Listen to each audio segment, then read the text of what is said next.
வணக்கம். Harvard professor அலிசன் அப்படிங்கிறவங்க talk அப்படிங்கிற ஒரு புத்தகமா எழுதியிருக்காங்க.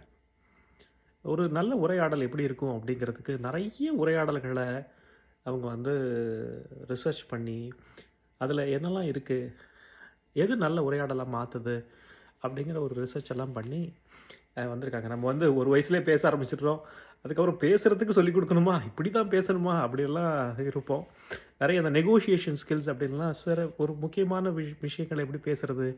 அப்படிங்கிறதெல்லாம் ட்ரெய்னிங் குடுத்துருப்பாங்க. பட் சாதாரண உரையாடல்கள எப்படி சுவாரஸ்யமா மாத்தலாம்? அப்படிங்கிற அந்த ரிசர்ச்ச ஒரு நல்ல புத்தகம் இப்போ ரிலீஸ் ஆயிருக்கு. அதில TALK அந்த டாக்குங்கிற அப்ரிவியேஷன் தராங்க. டி அப்படிங்கிறது டாபிக்ஸ் அப்படின்னு.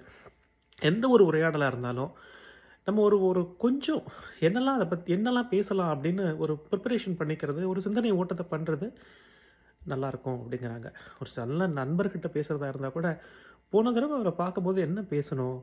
அவர் இத சொன்னாரே அப்படிங்கிற ஒரு ஃபாலோ அப் பண்றதோ, இல்ல இன்னைக்கு பார்க்கும்போது நம்ம இதெல்லாம் பேசணும் அப்படிங்கிற ஒரு சிந்தனை ஓட்டத்த அவர பார்க்க போகும்போதே ஏற்படுத்திக்கிட்டா, நமக்கு நெறைய டாபிக்ஸ் மனசுல இருக்கும். ஏன்னா, ஒரு பேச்சுன்னு ஆரம்பிக்கும்போது, அந்த பேச்சு சுவாரஸ்யத்துல எல்லாத்தையும் மறந்துருவோம். இல்ல நம்ம என்ன பேசணும்னு நெனச்சோமோ விட்டுருவோம்.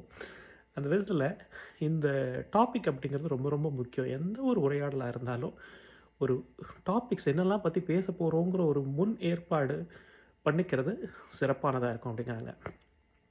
2வது ஆஸ்க் அப்படிங்கிறது. அது என்னன்னா, எந்த ஒரு உரையாடலும் நல்ல உரையாடலா இருக்கணும்னா, உரையாடல் பேசும்போது அவங்க பேசுறத உள்வாங்கி, கிரகிச்சு, அதுக்கான தொடர் கேள்விகள கேட்கறது. அப்ப அத ஒட்டிய கேள்விகள திரும்ப மாத்தி மாத்தி கேட்கறது. இப்ப இத சொன்னாங்கன்னா, "ஓ! அங்க போயிருக்கானா? எங்க போயிருக்காங்க? இத படிச்சிருக்காங்களா? என்ன படிச்சாங்க? எங்க அது?" அப்படிங்கிற புரிதலுக்கான கேள்விகள தொடர்ந்து கேட்பதன் மூலியமா, அந்த உரையாடல் இன்னும் சிறப்பானதா இருக்கும். முக்கியமா ஒரு டாபிக்லேருந்து இன்னொரு டாபிக்குக்கு போக முடியும்.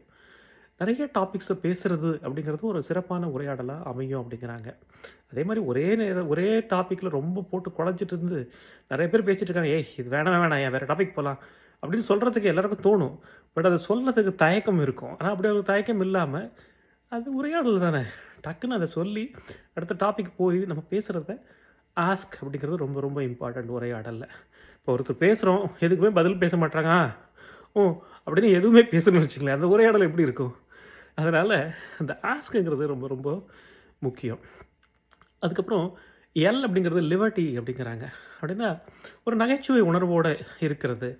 ஒரு சின்ன சின்ன விஷயங்கள, அற்பமான விஷயங்கள கூட பேசுறது. ஒரு நகைச்சுவை உணர்வு